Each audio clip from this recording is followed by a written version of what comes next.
Best Team for Scarlet and Violet will be out this Sunday, December 11th at 10 a.m. Eastern / 7 a.m. Pacific, so make sure you all save the date. You're not going to want to miss it. I've mentioned it before, and I'll say it again.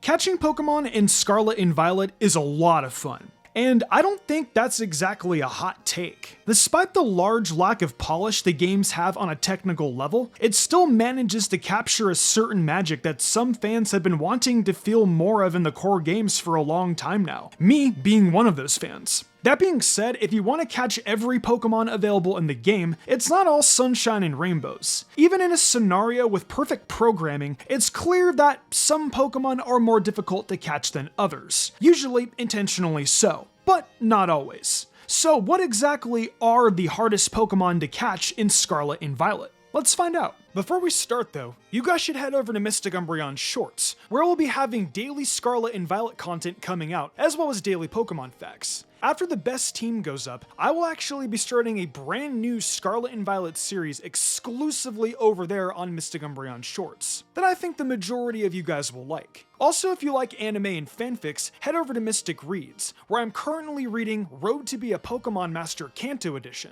an adventure with Ash and Serena going through Kanto together. If you like anime, I'm reading through the Yaju Sanin, a Naruto fanfic. I will leave the links for both these channels in the description below and the iCard above.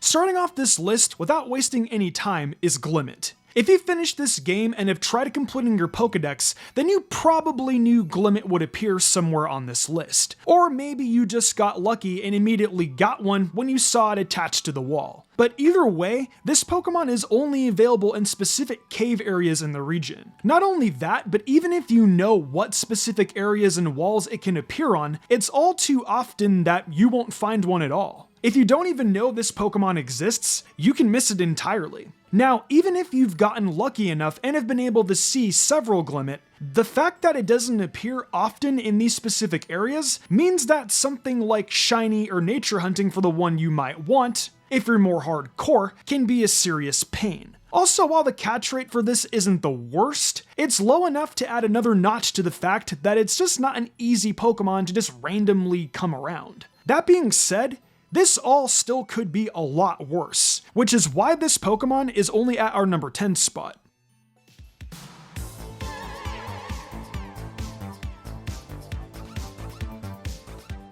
At number 9 is a Pokemon that has become, perhaps, a tiny bit infamous, Flamigo. Though it's more due to the fact that it kinda just looks like regular Flamingo to some people and not much else. This entry is here more due to how difficult it can be to catch, in relation to how early you can encounter it. Compared to other Pokemon you can come across early on, Flamigo has given players much more problems than you would expect from something that would be seen as kinda basic. Depending on where you live in real life, your luck in-game could be so bad early on with regular Pokeballs that you may have a better chance at going outside and trying to capture an actual Flamingo. This does make sense, however, as it's much stronger than most other Pokemon you can find early on too, even if its type combo leaves it open to maybe a few too many weaknesses for some players' liking.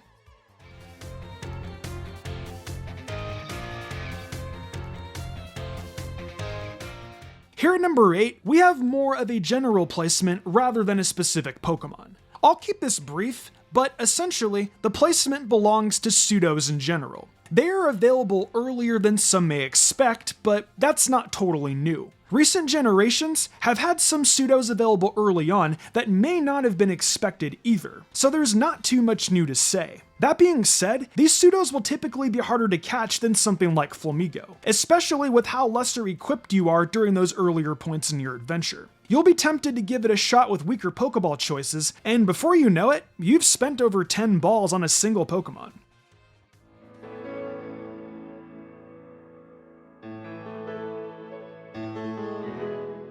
Next, we have something that may be a bit more familiar already for those of you that have played Sword and Shield, Indeedee. This Pokemon already has a very low catch rate, but the real reason it makes it into this list is the fact that it's only findable in one area, all the way out in a distant corner of the North Province. There were probably a few players that found this Pokemon naturally, but maybe didn't have enough Pokeballs to reliably catch it. Especially if they didn't have a Pokemon that could put up a reliable status element, like Sleep for example. But usually if you're catching Pokemon, you probably do have reliable setups. It's just the fact that it's so insanely out of reach and easy to miss if you don't intend on exploring every corner of the map looking for every single Pokemon.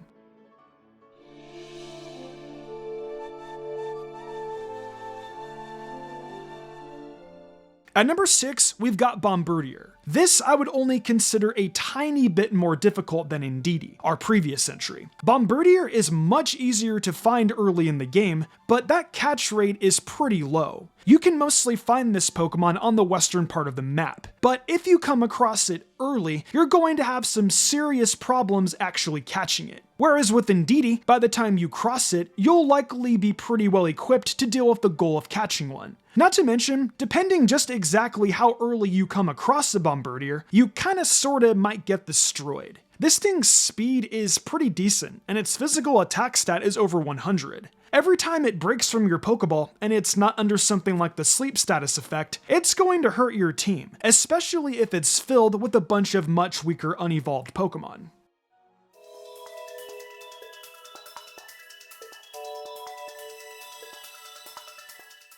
This entry is yet another one that I wouldn't consider all that far from the previous one in terms of difficulty. Orthworm is found in the desert areas of the region, and like Bombirdier, it isn't too hard to find in the wild once you understand this fact. Unfortunately, it also has the same extremely low catch rate, and what puts Orthworm above the others so far is that you can't just run up to it to encounter it. Orthworm will actively avoid you if it senses your presence in any way. You'll need to actually sneak behind it carefully to catch it. If you're not used to moving around like this to capture certain Pokemon off guard before encountering one of these, then you're going to have a lot more trouble trying to encounter your first Orthworm than most other players.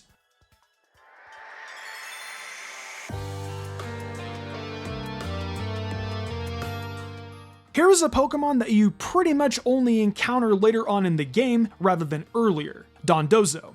Once again, this Pokemon has the same very low catch rate as Bombirdier and Orthworm, but not only is it going to be at consistently fairly high levels, this thing hits pretty freaking hard. On top of that, you'll actually need to know how to get your mascot Pokemon to learn how to swim in order to actually reach it. Dondozo has low speed, but insane bulk and physical defense, and pretty high attack too. Every time your Pokeball doesn't work, there's a chance you're gonna get hit hard. That's one of the reasons it's this high on this list. With Orthworm, it's mostly just your typical Steel-type tank you would expect. High defense, but not quite as offensively based. Dondozo's defense isn't much lower, and it has way more health, like almost double.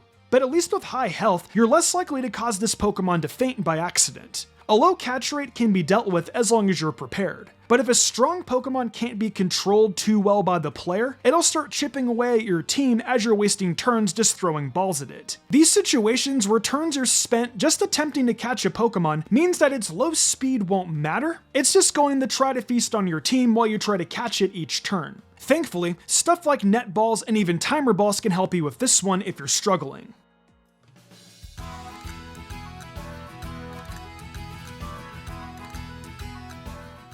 Number 3 is Basculin. Yeah, I know you're wondering how that could possibly be ahead of number 4. This is once again somewhat in relation to when you would actually encounter one of these.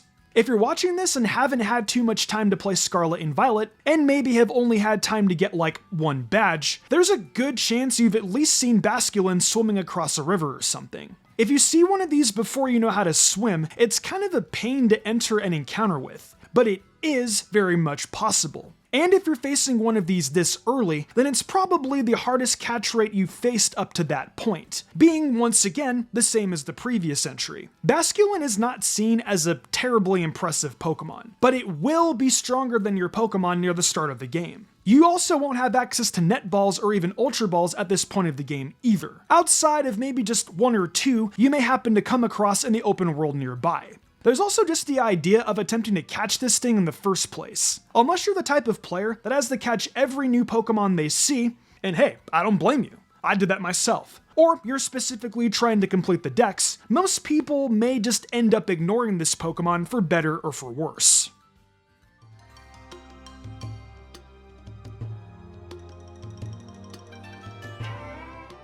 In our penultimate spot, we have a shared entry between Roaring Moon and Iron Valiant. Paradox Pokemon would have actually been its own placement, like Pseudo's much earlier in the list, but these two stand out among the rest as the most difficult to catch in this category. I don't want to say too much, as I'll come off as redundant, but trying to catch these two is very similar to catching a legendary. An intensely low catch rate, with these two specifically being in a hidden spot in Area 0 while being a pretty tough encounter overall. They're both fast and hit pretty dang hard, so you'd better be prepared to put them in a situation where you're able to use Pokeballs over and over comfortably, or you'll end up getting swept.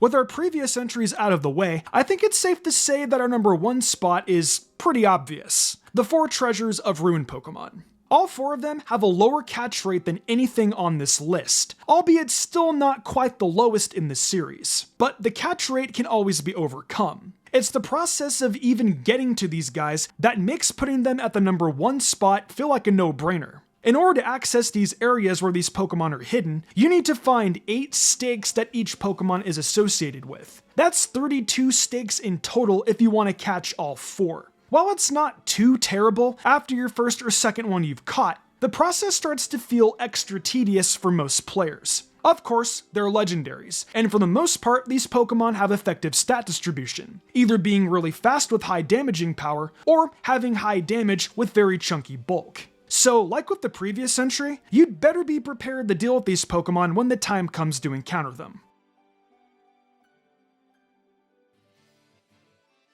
And those are my picks for the top 10 hardest Pokemon to catch in Scarlet and Violet. It's been a pretty interesting experience catching Pokemon in this new gen. A lot of it is still pretty familiar, but the vibe is very different. And with the open world, they definitely played around with how the experience can feel overall. But what do you think? Did any of these actually give you any trouble? Were you in a position where you managed to make them all feel pretty easy? Let me know down below, and stick around for even more Scarlet and Violet videos coming your way. Thanks for watching the video and for coming through and enjoying Scarlet and Violet with me. We've got so much content coming surrounding Gen 9 through the end of the year and beyond, including the top 10 strongest Pokemon, the best team for the games, and much more. If you're interested in more Mystic content, check out my TikTok and Mystic Umbreon Shorts YouTube channel. When we get to 5,000 subs on the channel, we're going to have a new series related to Scarlet and Violet that will be exclusive to there, so go subscribe. Also, if you're into fanfictions or Genshin Impact, check out Mystic Reads and Tebotchnary. I offer a ton of creative spoken word content over there, and I do a bunch of theories and lore videos surrounding Genshin Impact. So come join me over there at that floats your boat. That's all for now. Thanks again for watching, and see you next time for more Scarlet and Violet content.